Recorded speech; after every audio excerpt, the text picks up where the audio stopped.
सो बच्चा लोग, what did we see in the last session? Last session में हमने देखा रेजिस्टेंस, है ना?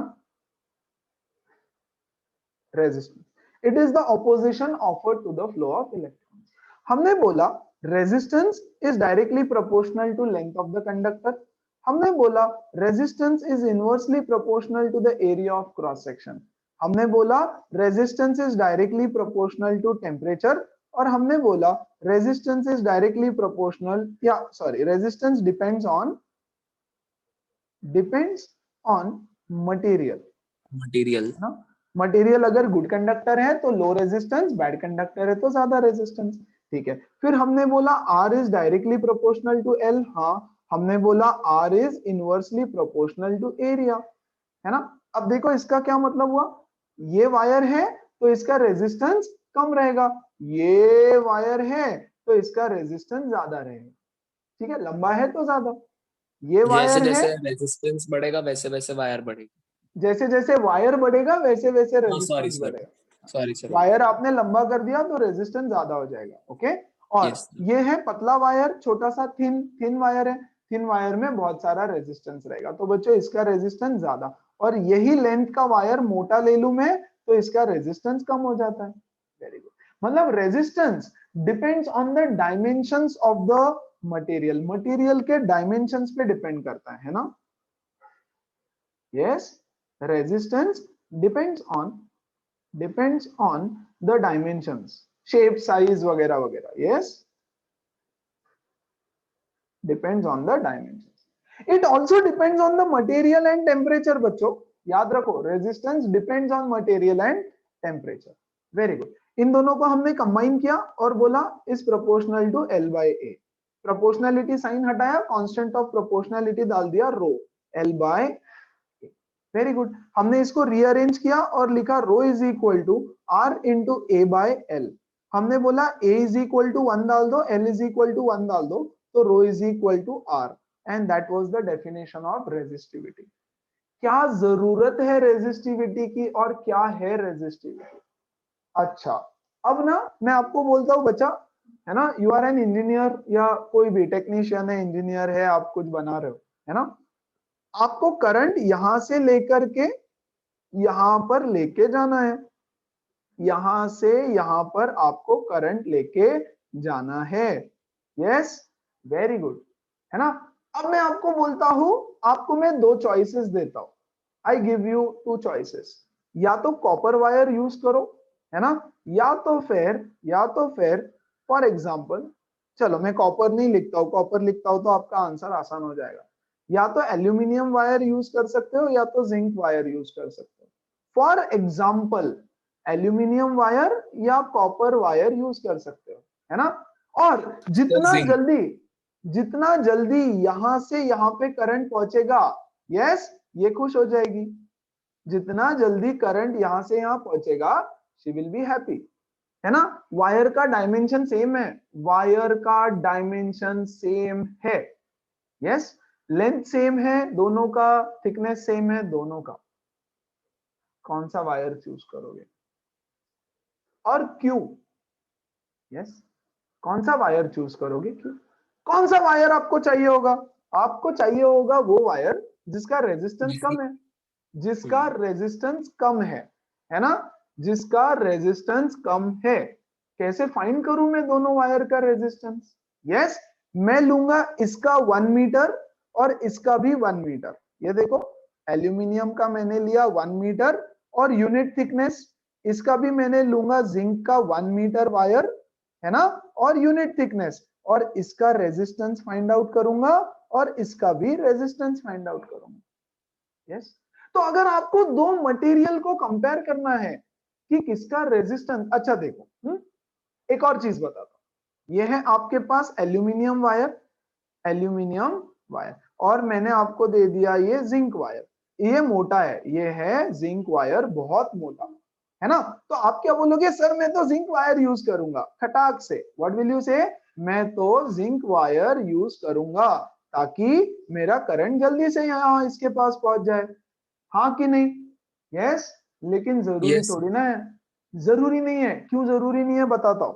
You can not just depend on this, आपको ये देखना पड़ेगा हो सकता है zinc is a very very bad conductor, तो भैया बैड कंडक्टर का आप इतना मोटा वायर लोगे ना तो भी कोई फर्क नहीं पड़ेगा क्योंकि वो बैड कंडक्टर। यस, तो अगर आपको दो मटेरियल को कंपेयर करना है, दो लोगों को कंपेयर करना है, दो बच्चों को कंपेयर करना है, सी हम बोलते हैं ना you can not compare apples with oranges. What do we say, English में एक कहावत है ना, you can not compare apples with oranges. सुना है ना, दो अलग अलग चीजों को कंपेयर करते हैं तो बोलते हैं अरे ये तो कंपैरिजन गलत है ना। तो एक यस सर। पतला वायर एक मोटा वायर वगैरह ऐसे नहीं, अगर आपको दो मटेरियल को कंपेयर करना है, you want to compare to material. बच्चों आई डोंट रिमेम्बर इनका रेजिस्टिविटी, ओके, मैंने ऐसे ही एग्जांपल दिया एल्यूमिनियम जिंक का, या don't go by the values, values रहेगा आपके बुक में टेबल में, मैं बताऊंगा। okay? अगर आपको दो वायर्स को कंपेयर करना है तो आपको दोनों वायर का इक्वल लेंथ लेना पड़ेगा। इक्वल लेंथ वो कितना लेंगे हम, 1, और इक्वल थिकनेस लेना पड़ेगा, उसको भी हम 1 कर देंगे। यस, 1 1, एरिया भी 1 कर दो, इसका एरिया भी यूनिट और लेंथ भी यूनिट, और अब उनका रेजिस्टेंस निकालो, अब उनका रेजिस्टेंस निकालो। यस, तो आपको मिलेगा रेजिस्टेंस, और जो 1 मीटर के वायर का रेजिस्टेंस होगा उसको मैं रेजिस्टिविटी बोलूंगा, है ना। अब वो वायर आप 1 मीटर का ले लो, 10 मीटर का ले लो, 25 मीटर का ले लो, 100 मीटर का ले लो, उसका रेजिस्टिविटी तो फिक्स हो गया। रेजिस्टिविटी सिर्फ और सिर्फ 1 मीटर के वायर का होता है, रेजिस्टिविटी सिर्फ और सिर्फ यूनिट एरिया का होता है। अब आप 50 मीटर का एल्यूमिनियम वायर ले लो, उसका रेजिस्टेंस तो चेंज होता जाएगा, जैसे जैसे लेंथ बढ़ेगा रेजिस्टेंस बढ़ेगा, लेंथ बढ़ेगा रेजिस्टेंस बढ़ेगा। आप बोलोगे उसका रेजिस्टिविटी कितना है, तो उसका रेजिस्टिविटी तो यही है। रेजिस्टिविटी एक प्रॉपर्टी है, किसकी, मटेरियल की, है ना। रेजिस्टिविटी, 1 सेकेंड ना, रेजिस्टिविटी इतना इंपॉर्टेंट स्लाइड है, इस पे एक क्वेश्चन तो पक्का। Resistivity is the property of the material, है ना। इतना बड़ा बड़ा लिख रहा हूं, it does not depend on shape size anything, it does not depend on shape size etcetera. Why because हमने ऑलरेडी एरिया को फिक्स कर दिया, लेंथ को भी फिक्स कर दिया उसको डिफाइन करते वक्त, है ना। तो जब मैं 1 मीटर का वायर लूंगा दो चीजों को कंपेयर करने के लिए, yes, every material has fixed value of resistivity, है ना, it has fixed value of resistivity। तो resistivity does not depend on shape and size। resistivity किस पे डिपेंड करता है, rho is resistivity depends on material, है ना। मटेरियल मतलब अलग अलग मटेरियल का अलग अलग रेजिस्टिविटी रहता है, एल्यूमिनियम का अलग रहेगा, कॉपर का अलग रहेगा, जिंक का अलग रहेगा, yes everything. Sir. And it also depends on temperature. आप बोलोगे सर टेम्परेचर पे कैसे, क्यों नहीं डिपेंड करेगा भैया, ये देखो 1 मीटर का ले लिया मैंने, 1 मीटर का ही लिया, अब मैं इसका टेम्परेचर इंक्रीज करता हूं तो उसका रेजिस्टेंस बढ़ेगा, हाँ रेजिस्टेंस बढ़ेगा तो रेजिस्टिविटी भी बढ़ेगा। मतलब 1 मीटर का भी अगर आप लेते हो और टेम्परेचर चेंज होता है तो रेजिस्टिविटी चेंज होगा ही होगा। मतलब resistivity depends on temperature, resistance yes also depends on temperature, लेकिन okay sir. Resistivity does not depend on shape and size. तो रेजिस्टिविटी का काम क्या है, आपको दो मटेरियल कंपेयर करना है, ओके चलो 1 second I give you more example. बच्चों have a look here, what is this, एक टेबल दिया है आपको, electrical resistivity of some substances at 20 degree Celsius. तो हमने क्या किया, कुछ सब्सटेंसेस लिए, सिल्वर लिया, उसका यूनिट लेंथ यूनिट एरिया का सिल्वर लिया, यूनिट लेंथ यूनिट एरिया का copper, unit length unit area का एल्यूमिनियम, सबको सेम बना दिया और सबको 20 डिग्री सेल्सियस पे उनका रेजिस्टिविटी मेजर किया। ये देखो ये हुआ सबका रेजिस्टिविटी, है ना। अब मुझे डिसाइड करना है कि मैं कौन सा वायर यूज करूं, है ना। तो जिसका रेजिस्टिविटी यस सबसे कम है, मतलब रेजिस्टेंस सबसे कम है, वो वाला मैं चूज करूंगा, है ना। अब उसका लेंथ भी कितना भी बढ़ा दो तब भी उसका रेजिस्टेंस कम रहेगा। यस तो देखो सिल्वर का रेजिस्टिविटी यहाँ पे सबसे कम है ना। यस तो मैं सिल्वर चूज करूंगा, इसका रेजिस्टिविटी सबसे कम है 1.6 इंटू 10⁻⁻8। क्या ये याद करना है? एक भी याद नहीं करना आपको, मतलब न्यूमेरिकल्स में दिया जाएगा उसका value. yes so different materials have different resistivity।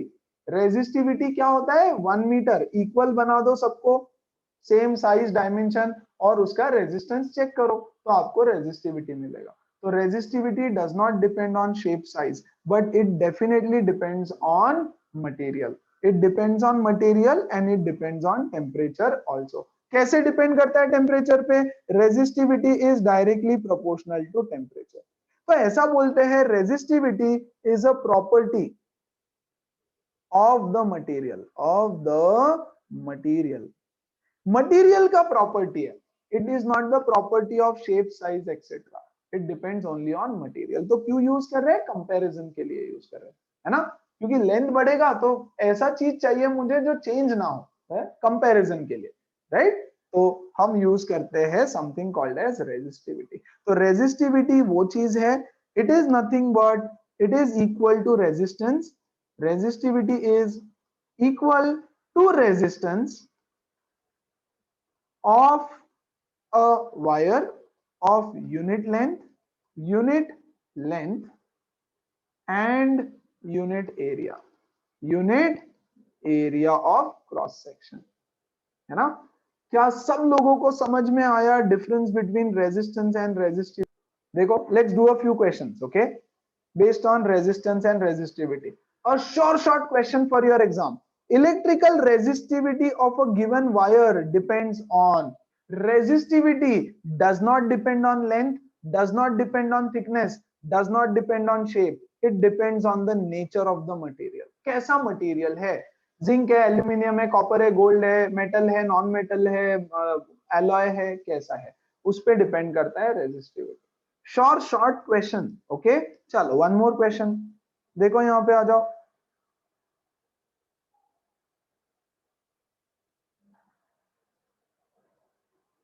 One second, the resistivity does not change if material is changed। wrong। Material change किया तो रेजिस्टिविटी चेंज होगा, अलग अलग मटेरियल का अलग अलग रेजिस्टिविटी।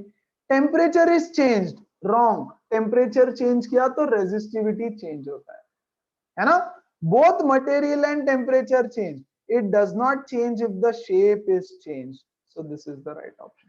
अगर शेप चेंज किया तो रेजिस्टिविटी को कोई फर्क नहीं पड़ता।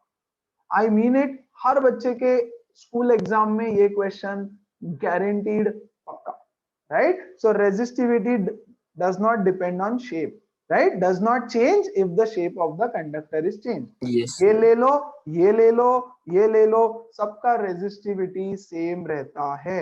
बस ये क्वेश्चन आएगा रेजिस्टिविटी के ऊपर, और न्यूमेरिकल्स जो आएंगे उसमें रेजिस्टिविटी का वैल्यू दिया रहेगा, वो हमको सॉल्व करना रहेगा, है ना। सो न्यूमेरिकल्स जो रहने वाले हैं वो अभी हम सॉल्व करेंगे। चलो और बताओ, कोई दिक्कत? दैट्स इट, इतना ही question. Define resistivity, state the unit of resistivity, वो भी बताता हूँ, है ना। यूनिट ऑफ रेजिस्टिविटी बचा है, वो भी बताता हूँ। Factors on which resistivity depends, okay. चलो आ जाओ, यहाँ पे देखते हैं यूनिट ऑफ रेजिस्टिविटी ध्यान से। See, this is the formula of resistivity. Okay, let's me take it on next page. Rho is equal to R into A by L. चलो इसका यूनिट डिराइव करते हैं, देखो कैसे निकालना है। Resistance, what is the unit of resistance? Ohms. Area, what is the unit of area बच्चों? Metre square. Very good. Divided by length, what is the unit of length? Metre. तो ये metre से ये मीटर कट गया, what are we left with? Ohm meter. Ohm meter. Yes, so the unit of resistivity is ohm meter. आ Ohm जाओ यहाँ meter. पे resistance. resistance versus resistivity. Yes, resistance versus resistivity. Resistance depends on length and area or shape and size of the conductor. It does not depend on shape, size, everything. It depends on material. Yes, this also depends on material. Yes definition लिखना पड़ेगा. Point number 0 definition. इसका definition और इसका definition मैंने लिखवा दिया, वो लिखना पड़ेगा. Third, resistance is directly proportional to temperature. Resistivity is also directly proportional to temperature. Fourth, इसका यूनिट होता है ओम्स. इसका यूनिट होता है ओम मीटर. दैट्स इट, है ना. एवरीबॉडी ओके, कंफर्टेबल, फाइन, एकदम perfect. Yes, sir. Now I am teaching you a few more concepts. उसको बहुत अच्छे से समझ लो. Yes, full focus, full attention I want from you guys. Okay. यहाँ ध्यान देना. ये है एक वायर. ठीक है. अच्छा, ये मिलेगा नहीं कहीं पे ये सारी चीजें. Okay okay. Focus now. Yes, I am taking this wire. ये है wire of length L. Wire of length L. Yes, L. Now what I am doing is, बच्चों, I am stretching this wire. Stretch. इतना ही wire है, इसको मैं stretch करूंगा तो common sense से ये वायर पतला हो जाएगा, है ना. और मैं बोल रहा हूं कि it is stretch to double its length, है ना. इसकी लेंथ डबल हो गई, इसकी लेंथ हो गई 12. The wire is stretched. Yes, and doubled. जब वायर स्ट्रेच होके डबल हो जाएगी तो बच्चों इसकी पहले की एरिया थी ए, है ना. अब ये डबल हो गया और पतला हो गया ना. मोटा था, खींचा तो पतला हो गया, तो इसका एरिया हो जाएगा बच्चों हाफ a/2. ऑब्वियसली कोई चीज को स्ट्रेच करोगे तो पतली हो जाएगी, है ना. So if you stretch something to double its length तो उसका एरिया जो थिकनेस है वो आधा हो जाएगा. अगर आप ट्रिपल कर दोगे, देखो यहाँ पे ट्रिपल लेंथ कर दोगे. Okay, this is a wire of length L. आपने इसको स्ट्रेच करके ट्रिपल कर दिया, 3 टाइम्स ऑफ द लेंथ. ये इतना बड़ा कर दिया, for example 3L. Okay, for example 3L. तो बच्चों ये जो एरिया है ना, ये हो जाएगा a/3. अगर इसका एरिया पहले a था तो इसका हो जाएगा a/3. क्या किया हमने? Stretch and triple. Length triple हो गया तो एरिया पतला हो जाएगा. सीधी सी बात है यार, है ना. सीधी सी बात है. अच्छा, अब देखो हम क्या कर रहे हैं. ये है आपका वायर. ओके, प्लीज ध्यान देना. इसका लेंथ है बच्चों L. अब मैं इसको कॉम्प्रेस करता हूं, ऐसे दबाता हूं, इधर से कॉम्प्रेस, ऐसे दबाया. ऐसे मूवी में वगैरह दिखाते हैं ना, कार्टून्स में, इतना लंबा कोई तो कैरेक्टर रहता है, इसके सर पे एक बड़ा पत्थर गिर जाता है तो वो टिंगू हो जाता है, और वो टिंगू होके ऐसा मोटू भी हो जाता है. यस, टिंगू और मोटू हो जाएगा, है ना. तो यार ये वायर के साथ भी कुछ ऐसा ही होगा कि नहीं. अगर आप इस वायर को ऐसे प्रेस करते हो तो कॉमन सेंस है, लॉजिकली ये ऐसा मोटू हो जाएगा और छोटू हो जाएगा. मोटू एंड छोटू. Yes, sir. यस. तो बच्चा लोग, अगर इसका लेंथ L है और मैं बोलता हूं कॉम्प्रेस करके उसको आपने आधा कर दिया, आधा L/2 कर दिया, पिचका दिया उसको, है ना. तो इसका एरिया अगर पहले A था तो बच्चा लोग तो इसका टोटल है. एरिया हो जाएगा 2A. डबल एरिया हो जाएगा, है ना. इसको क्या किया हमने? कॉम्प्रेस. इसको हमने किया compress. Compress to half. Okay, everybody comfortable with this. अब एक और चीज बता रहा हूं मैं. Doubled on itself.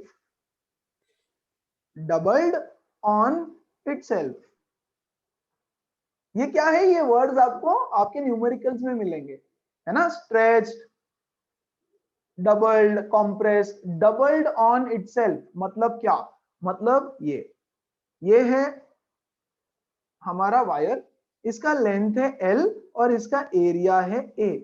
ये वायर खा खा के, अच्छा एक बच्चा है, सिंपल, एक बच्चा है, अब इसका हाइट नहीं बढ़ सकता है ना, हो गया 21 इयर्स का हो गया वो, है ना, खा खा के डबल हो गया, है ना, आपका फ्रेंड है स्कूल का कोई तो, है ना, 10 साल बाद आपको मिलेगा, आप बोलोगे अबे खा के डबल हो गया, तू तो मोटा हो गया, खा के ऐसा ढोलू हो जाएगा, हाइट बढ़ेगी क्या, नहीं, अरे हाइट बढ़ेगी क्या, नहीं, तो डबल्ड ऑन इटसेल्फ, खुद पे ही मोटू हो गया, तो बच्चा डबल्ड ऑन इटसेल्फ मतलब एरिया तो डबल हो जाएगा, लेकिन उसका जो लेंथ है वो अभी भी L ही रहेगा, है ना, तो बच्चा लोग compress is different, doubled on itself is different. कोई क्वेश्चन में अगर कॉम्प्रेस दिख जाए तो L का L/2 हो जाएगा, A का 2A हो जाएगा। डबल्ड ऑन इटसेल्फ दिख गया, डबल्ड ऑन इटसेल्फ मतलब वायर था, उसके ऊपर हमने और कोटिंग कर दिया, ऐसे मान लो फॉर एग्जांपल, है ना, तो ये डबल्ड ऑन मतलब दो इटसेल्फ वायर मतलब को एक खा वायर के, बना दिया। हाँ दो वायर को चिपका दिया, ऐसे दो वायर को चिपका दिया, दो वायर को ऐसे चिपका दिया आपस में, है ना, तो मोटू हो गया, so that is called as doubled on itself, तो एरिया हो जाएगा उसका double. Okay. Let us list down all the formulas that we studied till date. First formula that we saw, I is equal to Q by T. That is nothing but N into E by T. N is the number of electrons, E is the charge on the electron. Formula number 2, V is equal to W by Q. Very good. Formula number 3, V equals to IR. Ohm's law. V equal to IR using Ohm's law. Formula number 4, R is equal to rho L by A. इसके बदले में ऐसा भी लिख सकता हूं, rho L upon pi R square, where pi R square is the area of cross section. Circle होता है ना, हम अज्यूम करेंगे वायर सर्कुलर ही है, या सर्कल वायर होता है, तो उसका area is pi r square, where r is the radius, इस आर को छोटू लिखता हूं, यस, ये छोटू आर इज द रेडियस, मोटू आर इज द रेजिस्टेंस। ये चार फॉर्मूला यूज करेंगे और ढेर सारे न्यूमेरिकल्स बनाएंगे, एकदम इजी होते हैं सर फॉर्मूला, यही चार फॉर्मूला का फॉर्मूला में आएगा। दैट्स इट, अभी तक तो यही चार सीखे हमने, तो इनके कर लेते हैं पहले। नंबर 1 अच्छा बच्चों, एम्पियर। फॉर्मूला चुनना है, वैल्यू डालना है, आंसर आएगी, आपको बेसिक छोटे छोटे बच्चों वाले कैलकुलेशंस आना चाहिए। चल लेट्स बिगिन, देखो तो जरा क्या बोल रहे हैं। 1, हाउ मच करंट, तो बच्चा how much current will an electric bulb draw from a 220 volt supply, 220 volt मतलब potential difference is 220 volt, if the resistance of the bulb is this much, resistance is equal to 1200 ohms, question ohms। खत्म, है ना, V equal to IR using Ohms law। V कितना है, V है 220, I कितना है, I तो find करना है, और रेजिस्टेंस है 1200, खत्म, I is equal to 220 upon 1200, ये कटा 11 डिवाइडेड बाय 60, जो भी आएगा ये आप कैलकुलेट करोगे, इतना ampere. I am not doing it, sir करना पड़ेगा 11/60। ऑफ कोर्स डेसिमल में आंसर लिखना है आपको, you have to write the answer in decimal, okay, Sir, है ना, हाँ एक्सपोनेंट yes? फॉर्म में। sir, the answer is 0.183. यार जो भी आएगा 0.183, आई डोंट नो, मेगा बोल रही है मैंने लिख दिया, ठीक है, वो तो यार अब कोई भी कर लेगा, कैलकुलेशन कर लेना, ठीक है, वेरी गुड। सेकंड आ जाओ आगे, फिर हाउ मच करंट, अब ये दूसरा क्वेश्चन है, ये पहला पार्ट खत्म हो गया, अभी खत्म हो गया, बी पार्ट है, B is different, okay, how much current, okay, तो again how much current given लिखना पड़ता है, ये लिखने का आधा मार्क दूंगा, okay, yes, so make sure कि आप given लिखो, given data लिखो। How much current will an electric heater coil draw from a 220 volt supply? Potential difference is 220 volt. If the resistance of the heater is 100, same question. अरे क्या इनको बोलना यार, अब हम बच्चे नहीं रहे, अरे ये तो हम लोग मतलब कोड देंगे, है ना, V equal to IR, V कितना है 220 डिवाइडेड बाय रेजिस्टेंस कितना है 100 is equal to I, this is 11/5, I is equal to 11 point, that is 2.2 लिख देते ना। 2.10, 2.2 ampere. So the current is 2.2 ampere. एकदम सिंपल है ना। तो गिवन क्या है, अगर बच्चों आपको गिवन समझ गया ना तो आपको करना क्या है, फॉर्मूला चुनना है, वैल्यू डालना है, फॉर्मूला चूज करना है, वैल्यू डालना है, दैट्स इट, है ना। ये हो गए ओम्स लॉ के कुछ क्वेश्चंस। और देखते हैं आगे क्या बोलता है, let's try. The potential difference between terminals of electric heater is 60 volt. तो क्या गिवन है, पोटेंशियल डिफरेंस इज 60 वोल्ट। सीधा सीधा potential difference is 60 volt. When it draws a current of 4 ampere, current कितना आ रहा है बच्चों, 4 एम्पियर, खत्म। What current will the heater draw if the potential difference is increased to 120? यहां देखो, अगर पोटेंशियल डिफरेंस 120 हो गया तो कितना करंट आएगा। देखो वोल्टेज अलग अलग होता है गाइस, है ना। हमारे कंट्री में 220 वोल्ट होता है, दूसरे कंट्रीज में स्टैंडर्ड और कुछ होता है, या घरों में 220 वोल्ट होता है। हम लोग सीखेंगे इसके बारे में आगे, थोड़ा सीखेंगे, डोंट वरी, है ना। और इंडस्ट्रीज में अप टू 1000 वोल्ट, उससे भी ज्यादा वोल्टेज लगता है। ओके, तो हमने एक हीटर लिया, मार्केट से एक हीटर खरीदा for example. Okay, heater coil बोला है ना, इलेक्ट्रिक हीटर। उसको अगर मैं 60 वोल्ट का पोटेंशियल डिफरेंस दे दूं तो 4 एम्पियर का करंट दिखता है। यस, ओके, तो एक काम करेंगे, V equal to I R use करके इसका रेजिस्टेंस फाइंड करते हैं, है ना। तो रेजिस्टेंस कितना हो जाएगा, V बाय आई। V कितना है, 60 upon I is equal to 4, 15 ohms. Very good. अब उसी हीटर को मैंने उठाया और 220 वोल्ट सप्लाई में कनेक्ट कर दिया। यस, तो मुझे बताओ क्या उसका रेजिस्टेंस चेंज होगा। क्या मैंने मटेरियल चेंज किया, नहीं। क्या मैंने लेंथ चेंज किया, नहीं। क्या मैंने और कुछ चेंज किया, नहीं। तो रेजिस्टेंस तो उतना ही रहेगा, हीटर तो वही है तो रेजिस्टेंस भी वही रहेगा। तो बच्चा इसका रेजिस्टेंस हो जाएगा ऑटोमेटिकली 15 ओम्स, है ना। दिया नहीं है लेकिन पहला कंडीशन दिया है, उससे हमने रेजिस्टेंस फाइंड किया। अब उसी रेजिस्टेंस को मैं यहां यूज करूंगा क्योंकि उसी हीटर को हमने दूसरी तरफ लगा दिया, है ना। तो यहां से I is equal to V by R, खत्म। 120 upon 15, that is how much, 8 ampere, है ना, 8 एम्पियर। बोलो बात समझ में। यहां देखो बट उसके फिर शॉर्टकट मार्क्स नहीं मिलेंगे। मिलेंगे ना, मिल जाएंगे। ओके, शॉर्टकट लिखना पड़ेगा, V is directly proportional to I, V is directly proportional to I. So V1 upon V2 is equal to I1 upon I2. ठीक है, V1 पता है, हाँ पता है, कितना है भाई, कितना है, कितना है, कितना है, 60। V2 कितना है, 120। I1 कितना है, I1 4। I2 कितना है, पता नहीं। So I2 निकाल लेना यहाँ से, 8 एम्पियर आ क्रॉस जाएगा। मल्टीप्लाई करके। यस, 8 एम्पियर आ जाएगा, दैट्स ओके। लेकिन अगर मैं ऐसे बता देता तो आपको ये कॉन्सेप्ट बता नहीं पाता कि सेम हीटर हमने यूज किया है इसलिए उसका रेजिस्टेंस चेंज नहीं हुआ, क्योंकि इस कॉन्सेप्ट की शायद आपको आगे जरूरत पड़ेगी। फाइन, तो आप ये भी कर लो, चलेगा, मार्क्स भी दोनों मिलेगा। में से प्रेफरेबल लेकिन मेथड क्या है? मैं ये प्रिफर करूंगा आपके लिए फिलहाल, राइट। लेकिन ये लिखोगे तो भी 100% मार्क्स मिलेगा, ऐसे लिखना पड़ेगा। Okay, V is directly proportional to I, therefore this V1 by V2 is I1 by I2, चलेगा, no problem at all. Okay, क्या सब लोग कंफर्टेबल है? I want to hear from everybody, every Yes, single sir. Student. Yes, sir. Yes, sir. Yes, sir. Okay, great ना। देखो तो question, Excuse me, sir. Yes, यहां ध्यान दो। Resistance of a metal wire of length 1 metre, एक metal wire है उसका length है 1 metre, is 26 ohm. So resistance is equal to 26 ohms at 20 degree Celsius. ठीक है, if the diameter of the wire is 3 mm, जो diameter है wire का, diameter is 0.3 mm, okay, 0.3 mm।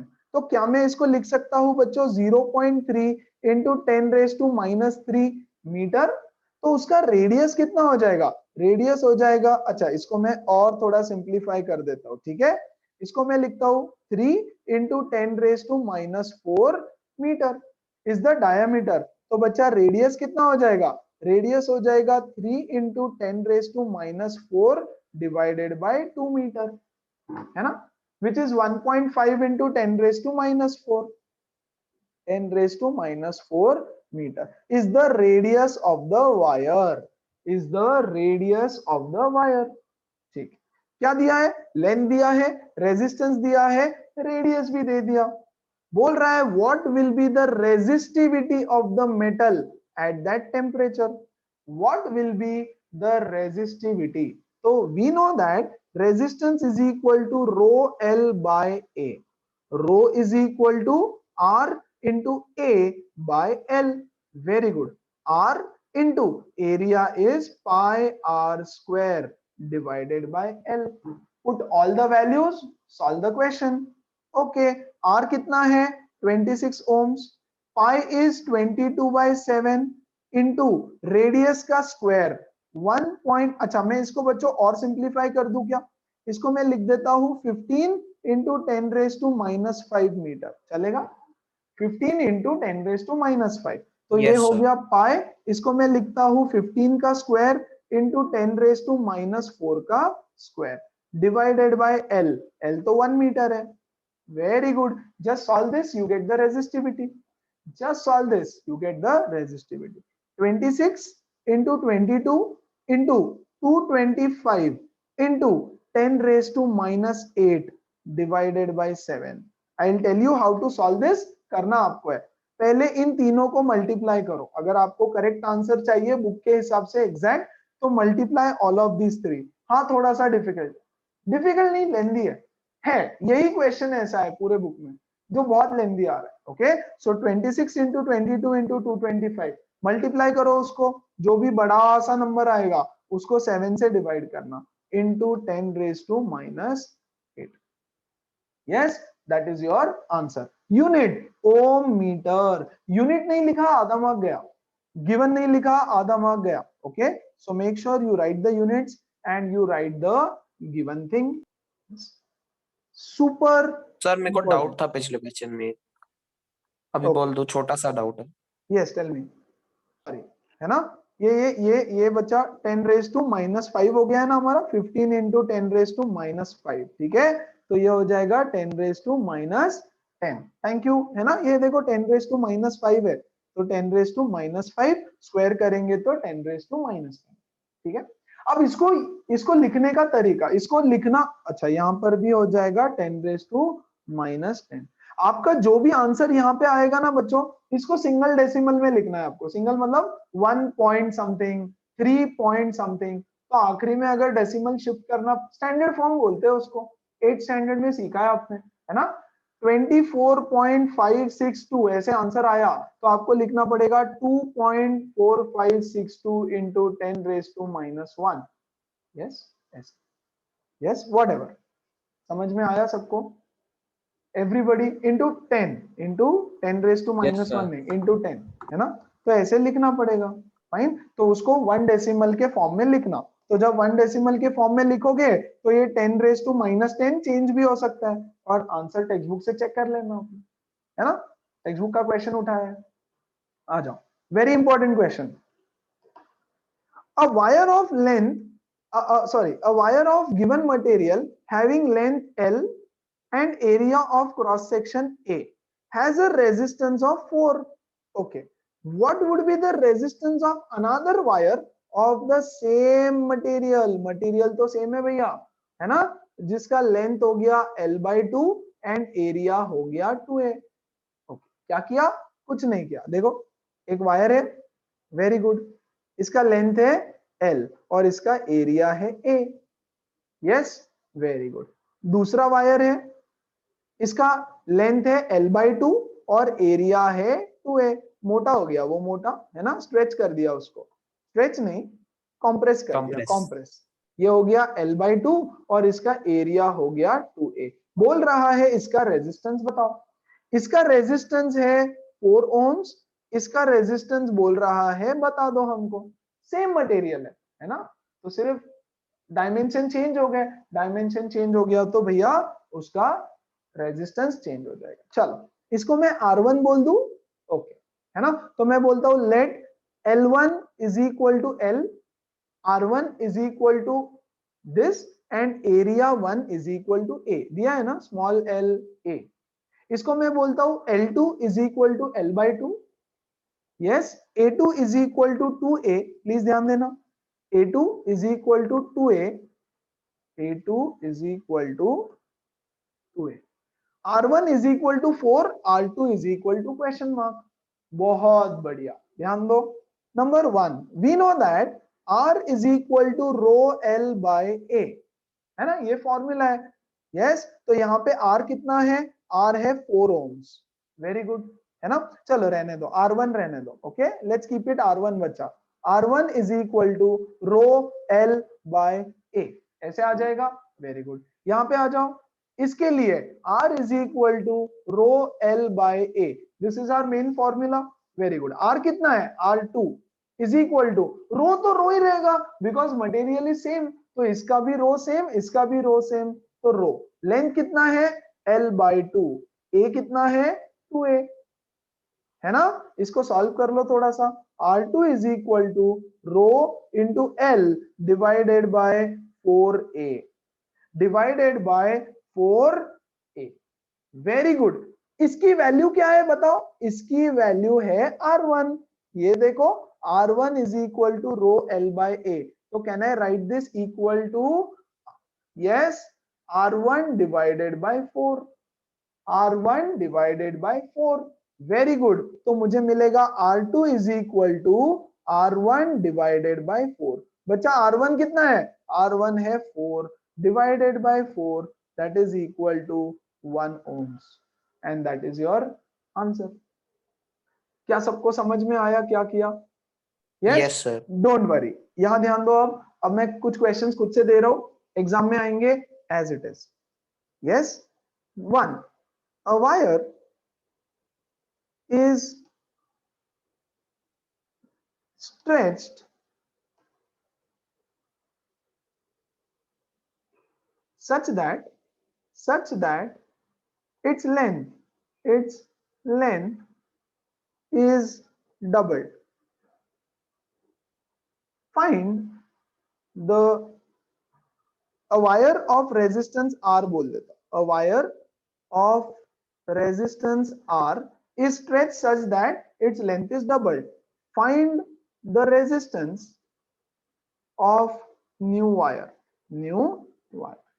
ध्यान दो क्या किया, एक वायर है, यस जिसका लेंथ है मान लो L, इसका एरिया मान लेते हैं A, इसको स्ट्रेच किया, तो स्ट्रेच करने से क्या हो गया, इसका लेंथ हो गया डबल 2L और इसका एरिया हो जाएगा बच्चों A बाई 2। ये लॉजिकली आपको खुद से करना पड़ेगा, है ना। अब ध्यान देना कैसे सॉल्व करूंगा, इसके लिए R1 is equal to rho L by A, ठीक है। R2 इज इक्वल, अच्छा ये R1 कितना है, R है ना, R1 रेजिस्टेंस R, इसके बदले कुछ वैल्यू भी दे देंगे तो it's okay, rho L by A। R2 is equal to rho into 12 upon A by 2, सही बात, 12 इंटू A बाई 2, लेंथ कितना है उसका 12 और एरिया है A बाई 2, तो इसको मैं बच्चों लिखता हूं R2 is equal to rho into 4L, ये 2 ऊपर चला जाएगा ना, तो ये हो जाएगा 4 rho L by A, 4 rho L by A। But बच्चा लोग what is this, rho L by A क्या है, रो L बाय A तो R है, तो मैं R1 लिखूंगा है। 4 टाइम्स ऑफ R, तो R2 is equal to 4 times of R, 4 times of R। उन्होंने क्या बोला है, find the resistance of new wire, तो पुराने वायर का रेजिस्टेंस R था, तो इसका रेजिस्टेंस हो जाएगा 4R, that is your solution. ये R के बदले अगर वैल्यू दे देते 3 ohms, तो ये क्या हो जाता 4 इंटू 3 12 ohms. ऐसे, ठीक है। अच्छा चलो एक और क्वेश्चन फटाफट, same 2, a wire of resistance 3 ohms is stretched such that its length is tripled. Find the resistance of new wire. New wire मतलब वही वायर है ना, मटेरियल तो सेम है, मटेरियल सेम है तो रेजिस्टिविटी तो सेम ही रहेगा। ओके, तो बच्चों ये वायर है, इसको मैंने स्ट्रेच कर दिया और इसका लेंथ हो गया 3L। ये L था, इसका एरिया A मान लेता हूं, ये हो जाएगा 3L और इसका एरिया हो जाएगा A/3।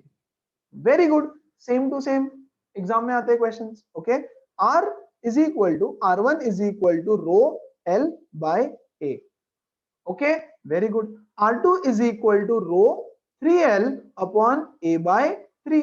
तो R2 इज इक्वल टू, ये 3 ऊपर चला जाएगा बच्चों, 3 ऊपर जाएगा, ये हो जाएगा 9 rho L by A। But what is rho L by A equal to R1, तो ये हो जाएगा बच्चों 9 टाइम्स ऑफ R1। लेकिन R1 तो 3 ओम्स है, गिवन है ना, R1 इज इक्वल टू 3, तो मैं लिखूंगा R2 is equal to 9 into 3 27 ohms. खत्म, कुछ भी नहीं करना है आपको। क्या सब लोगों को समझ में आया क्या करना है? ओके, क्या बोल रहे C, a copper wire has a diameter of 0.5 mm। तो डायमीटर लिख देते हैं, इसका डायमीटर इज 0.5 mm। रेजिस्टिविटी दे रखी है, रेजिस्टिविटी इज गिवन एज, थोड़ा नीचे लिखते हैं रेजिस्टिविटी को, यहां लिखते हैं resistivity is 1.6 10 raised to -8 ohm meter। what will be the length of this wire to make its resistance 10 ohm। Resistance हमको चाहिए 10 ohm का, बोल रहा है कितना लेंथ ऑफ वायर लगेगा। यस, चल पहले इसको सॉल्व कर लेते हैं, पहले इसको सॉल्व कर लेते हैं। okay. बच्चों डायमीटर है 0.5 mm है ना, which is nothing but 0.5 into 10 raised to -3 metre. Very good, which is 5 into 10 raised to -4 metre. तो रेडियस कितना हो जाएगा 5/2 into 10 raised to -4 metre, which is nothing but 2.5 into 10 raised to -4 meter, which is nothing but 25 into 10 raised to -5 meter। Easy, simple, very good. चलो आ जाओ निकालते हैं। R is equal to row L by A। R into A को इधर multiply किया, रो से divide किया, is equal to L। तो आपको L निकालना है ना, तो L इज इक्वल टू लिखा मैंने, वेरी गुड, डाल दो। R कितना चाहिए 10 ohms। area, area is pi r square divided by resistivity which is 1.6 10 raised to -8। चलो सॉल्व करेंगे, 10 इंटू 22/7 इंटू r का स्क्वायर, बच्चों 25 का स्क्वायर 625 इंटू 10 raised to -5 का स्क्वायर 10 raised to -10 और नीचे में 1.6 10 raised to -8। बहुत बढ़िया।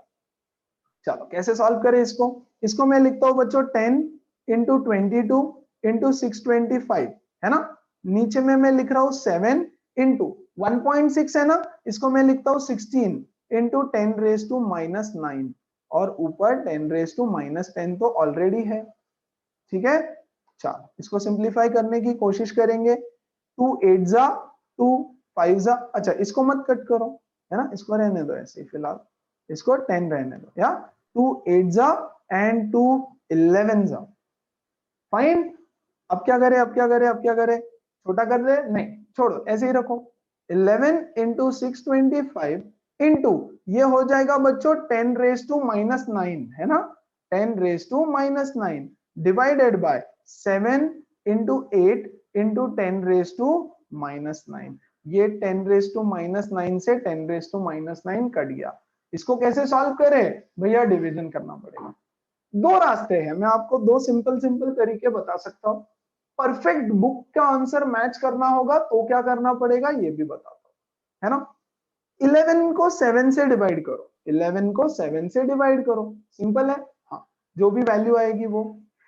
625 को 8 से डिवाइड करो, ये डिवीजन भी बहुत इजी है, 625 को 8 से डिवाइड करो, इसका आंसर मल्टीप्लाइड बाय इसका आंसर, है ना, ये दोनों मल्टीप्लाई कर देना तो आपको आंसर मिल जाएगा। क्या वो करेक्ट होगा? जितने ज्यादा डेसिमल प्लेसेस आप लोगे उतना ज्यादा करेक्ट होगा, है ना।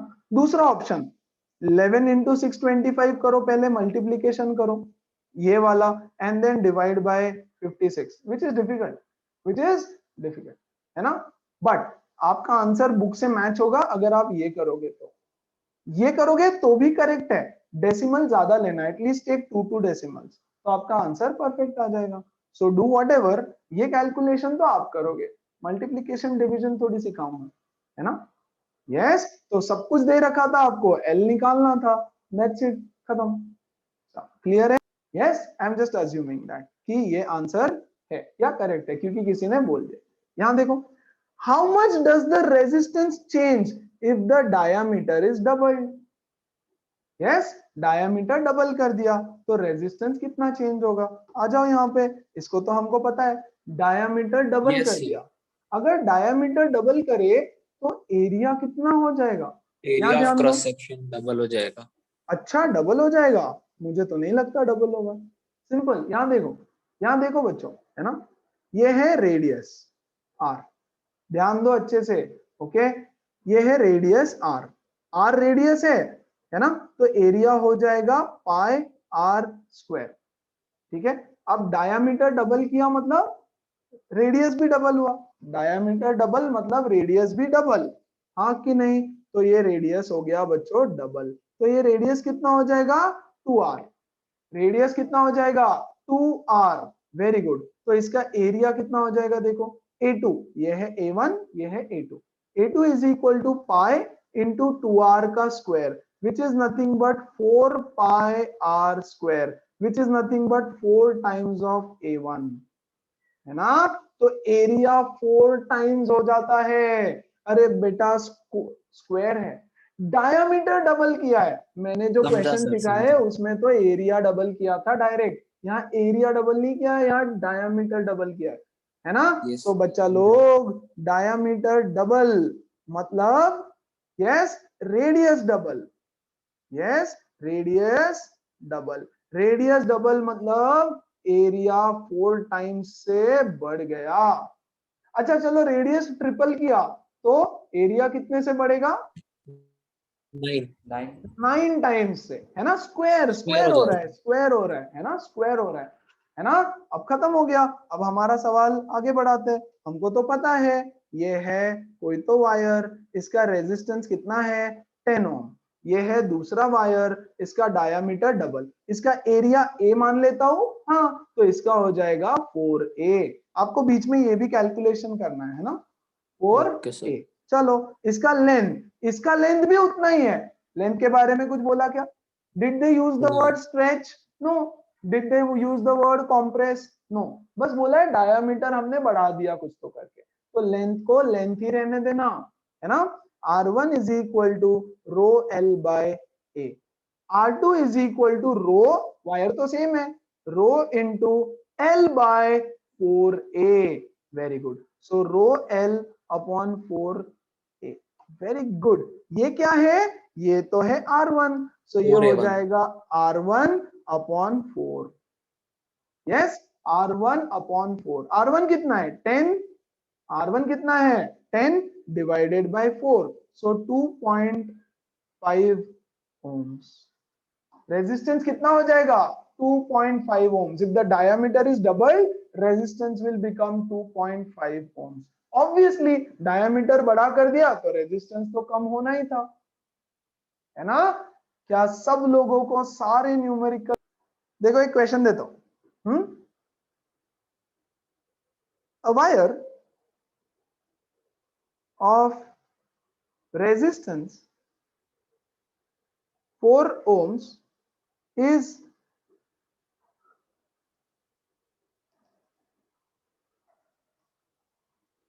ऐसे लिखता है,